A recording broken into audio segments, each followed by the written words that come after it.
ছেলের তরে, আমরা মারিলে হামজা খুশি করে পরে, হাতেতে পাথর তোলে আরব সন্তান, হাতেতে পাথর তোলে আরব সন্তান, নবীকে মারিল কত জানে সুবহান। বন্ধুরে, পাথরের পর পাথর, আঘাতের পর আঘাত, আমার নবী পাকের দেহ মোবারক দিয়ে রক্ত বার হতে লেগেছে। আমার আপনার নবী তবু বদদুয়া করেননি। আব্বাজি আমার, এমনি করে পাথর যখন বাচ্চারা মারে, কিতাবের মধ্যে হুজুর আমার কত সুন্দর করে ঘটনাটা লিখেছেন।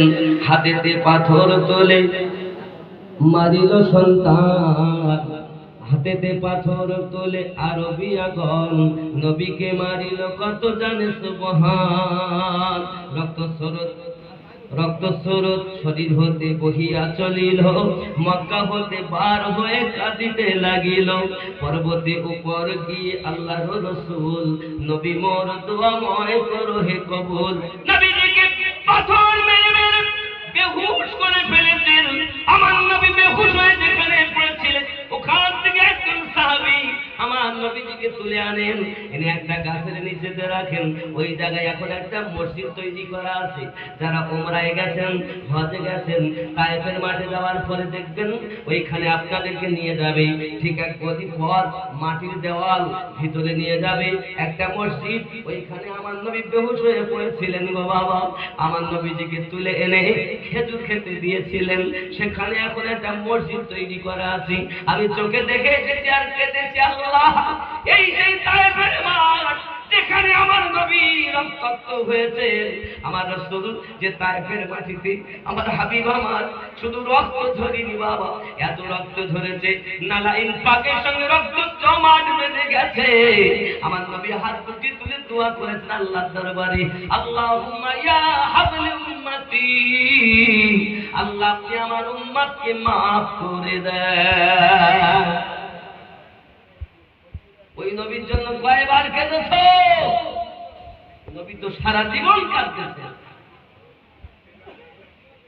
আব্বাজি আমার আমাদেরকে সব শিক্ষা দিলেন ওরাহারি রহমাতুল্লাহ আলাইহি। শুধু তাই নয়, আরো দেখুন, আমির হামজা কাফে দাসী এক ছিল, নবীকে মেরেছে শুনে আরবিয়াগণ, সকলেই ঘরেতে বসি আনন্দিত মন। দাসী এক ছিল আমির হামজার, নবী দুঃখে কাঁদিতেছে হয়ে যায় যার, স্বীকার করিয়া হামজা বাড়ির মধ্যে যাইয়াও বলে, দাসী কাঁদিতেছ কিসের লাগিয়াও? দাসী বলে, বাঁচা ধন ফলে যা তোমার, একাই পাইয়া কত মারিল কুফার। শুনিয়া কাঁদি আমি ঘরেতে বসিয়া, মেয়ে না হলে প্রতিশোধ নিতাম গিয়া। আমির হামজা কাঁপে, আমির হামজা বলে, কোন পথে গেছে সে এতিম, তুমি কি বলিতে পারো তার কোন চিন? দাসী বলে, বাঁচা ধন যে পথে গেছে, শুনেছি রক্তের ছিটা সে পথে পড়েছে। আমির হামজা কাঁপে রাগান্বিত হয়ে মক্কার সকল দিকে দেখে চেয়েছে। গোরক্ত ছিটা লক্ষ্য করে পর্বতে যাইয়া দেখেন নবী কাঁদিতেছেন পর্বতে বসিয়া, পিছন হতে তারে তুলে নিয়ে বুকে আহা আহা কেঁদে বলে চুমা দেন মুখে। হামজা বলে, বাঁচা তোরে কে মারিল বল, দেখিব তাদের কত শক্তি ও সম্বল। মারিব মক্কার লোকে ধরেতে ধরিয়া, কারণ নাহি যেতে দেব প্রাণেতে বাঁচিয়া। আব্বা গো, জিবরাইল ফেরেশতা এসে বলেন, নবীজি ও আল্লাহর হাবিব, একবার যদি আপনি বলেন উহুদ পাহাড়টাকে হাতে তুলবো আর তায়েফ পাহাড়ের উপরে ফেলে দেব। আমার নবী বলেন, জিবরাইল আমি না এসেছি চাচা সংহার করিতে, তুমি কেন চাও চাচা প্রতিশোধ নিতে? হিংসা ছাড়ো, দোয়া করো মক্কাবাসীর পর, ছাড়িয়া কুফারি চাল হও দিনদার। নবী বলেন, জিবরাইল গো, তোমরা এই জিবরাইল তুমি যদি সব তায়েফবাসীকে মেরে দাও পাথর দিয়ে, আমি নবী কলেমার দাওয়াত কাদের কাছে দেব? হায় হায় আল্লাহ আল্লাহ। হযরত রাসূল করিম সাল্লাল্লাহু আলাইহি সাল্লাম জিবরাইল আমিনকে নিষেধ করলেন। নবী নিজে কষ্ট সহ্য করতেছেন, মনে করেছেন মনে গেছে আর এসেছে না রে বাবা না, তায়েফের মাটিতে আমার আমার নবীকে এত কষ্ট দেওয়া হয়েছে, তারপরও একটাই দোয়া জবানে, আল্লাহ আমার উম্মতকে তুমি মাফ করে দাও। আল্লাহুম্মা সাল্লি আলা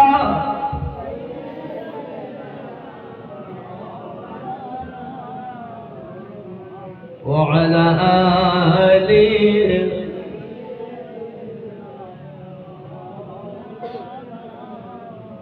সেজন্যই তো বলি, কেন চিনলি না রে মন, কেন বুঝলি না রে মন, আমার হুজুর আগারি মাওলানা কেমন। জোরে বলুন না সুবহানাল্লাহ। আমার সঙ্গে কি পড়া যাবে? কেন চিনলি না রে মন, কেন বুঝলি না রে মন, আমার হুজুর আগারি মাওলানা কেমন। জোরে বলেন, আমার হুজুর ওয়াহাবি মাওলানা কেমন। এই শব্দটা সবাই একসঙ্গে বলতে হবে, কথা বুঝতে? আমার হুজুর ওয়াহাবি মাওলানা, আরো জোরে, আমার হুজুর ওয়াহাবি মাওলানা কেন চিনলি না রে মন, কেন বুঝলি না রে মন, আমার হুজুর ওয়াহাবি মাওলানা। সবাই বলছেন আমার হুজুর আগারি মাওলানা। নয় লোক নয় রূপে আকার নিল, নয় রূপে আকার নিল, ছলেতে জগৎ মাতাইল, নয় রূপে আকার নিল, ছলেতে জগৎ মাতাইল, নর নারী হুরুপের প্রেমেতে মগন। কেন চিনলি না রে মন, কেন বুঝলি না রে মন, আমার হুজুর ওয়াহাবি মাওলানা, আমার হুজুর ওয়াহাবি মাওলানা। সুবহানাল্লাহ। এ আকাশ বাতাস হাল, দেব দেবতা তাবেদার, আকাশ বাতাস হাল, দেব দেবতা তাবেদার, যার হুকুম চলে এ ত্রিভুবন। কেন চিনলি না রে মন, কেন বুঝলি না রে মন, আমার হুজুর আগারি মাওলানা। সুবহানাল্লাহ। আরে আমার হুজুর আগারি মাওলানা।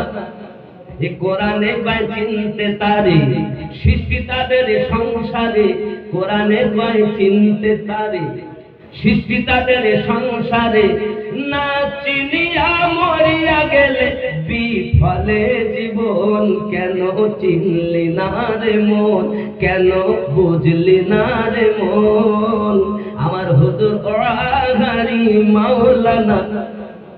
সবাই বলেন মোহাম্মদ, এখান থেকে ও পর্যন্ত আওয়াজ, আমার হুজুর আগারি মাওলানা। সুবহানাল্লাহ বলেন।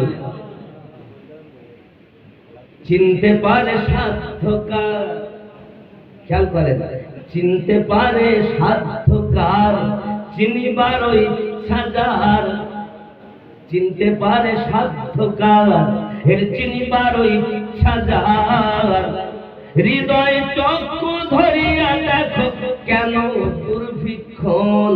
কেন চিনলি না রে মন, কেন বুঝলি না রে মন, কেন মানলি না রে মন, আমার হুজুর আগারি মাওলানা। আহা, আমার হুজুর আগারি। আপনাদের আওয়াজ যত আমার এদিকে ভিটা বাড়বে তত কথা কর, কারণ আমি কোরআন হাদিসের বাইরে কথা কই না, আর আমার যত প্রেমিক আছে তত বেশি শত্রু আছে। কথা বুঝতে পারেননি? এজন্য মহাব্বতে আমাদেরকে শিক্ষা ওয়াহাবি রাহমাতুল্লাহ আলাইহি দিয়েছেন। কেন চিনলি না রে মন, কেন বুঝলি না রে মন, হুজুর আমার ওয়াহাবি মাওলানা, আমার হুজুর আগারি মাওলানা। সুবহানাল্লাহ বলেন। আর খেয়াল করেন, অলক্ষতে লক্ষ্য করি, অলক্ষতে লক্ষ্য করি, জ্ঞান পথে ধ্যান করি, অলক্ষতে লক্ষ্য করি, জ্ঞান পথে ধ্যান করি, প্রেম পথে বিহারে করো নিরঞ্জন। কেন চিনলি না রে মন, কেন বুঝলি না রে মন, আমার হুজুর আগারি মাওলানা। আরো খেয়াল করেন, স্বার্থ যত ত্যাগ করি, স্বার্থ যত ত্যাগ করি, হুজুরের কথা ধরি, স্বার্থ যত ত্যাগ করি, হুজুরের কথা ধরি, অবিরত হুজুরের নাম করো হে জপন। কেন চিনলি না রে মন, কেন বুঝলি না রে মন, হুজুর আমার আগারি মাওলানা। সুবহানাল্লাহ। এ বুঝবে কে? প্রেম করেছে যে, প্রেম করিনি যে প্রেমের কথা বুঝবে না সে। আমার ওয়াহাবি রহমাতুল্লাহ আলাইহি, হযরত আলীউদ্দিন নকশবন্দি রহমাতুল্লাহ আলাইহি এমন ওলি ছিলেন, মাদার চাচা আউলিয়া হয়ে জগতে এসেছিলেন। আব্বাজি আমার, তার মধুর বাণী, তার মুখের কথা যেন এমন ছিল মানুষের হৃদয় কেড়ে নিত। মনে মনে চিন্তা ভাবনা করে যদি কেউ আসে, ওই ওয়াজ তিনি করতেন, তিনি হৃদয়ের কথা বুঝতে পারতেন, বুঝে বুঝে ওয়াজ করতেন।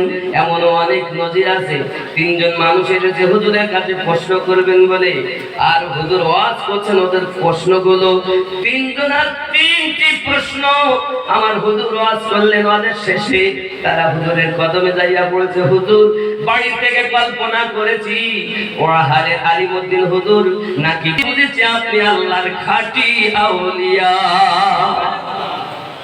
চিনবে কে? চিনতে পারে সাধ্যকার, চিনিবার ইচ্ছা যার, চিনতে পারে সাধ্যকার, চিনিবার ইচ্ছা যার, হৃদয়ে চোখ ধরিয়া দেখো কেন দুর্ভিক্ষণ, কেন চিনলি না রে মন, কেন বুঝলি না রে মন, হুজুর আমার আগারি মাওলানা। কেউ যুবক, ওলি পেলেই আল্লাহ, আর ওলি পেলেই নবী, আর নবী পেলেই আল্লাহ পাবো। সুবহানাল্লাহ বলে আপনি আপনার পীরকে মহব্বত করুন। বলতে হয় খান বাহাদুর হাসানুল্লাহ ওয়াইসি রহমাতুল্লাহ আলাইহি, তৎকালীন যুগের ওনার মতো যিনি দর্শন শাস্ত্রে বিয়ে করা ব্যক্তি, এমন একজন পণ্ডিত